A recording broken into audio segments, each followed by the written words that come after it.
What's the meaning of buibui?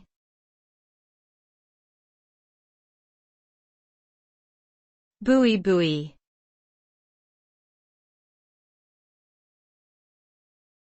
Buibui.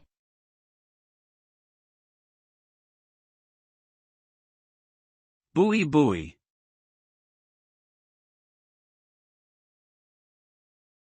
Buibui.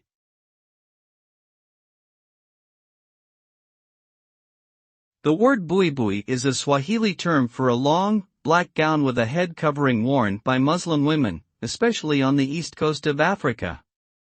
It is often made of cotton or silk and is designed to cover the entire body, leaving only the face and hands exposed. The buibui is seen as a symbol of modesty and privacy, and it is often worn by women who want to avoid unwanted attention.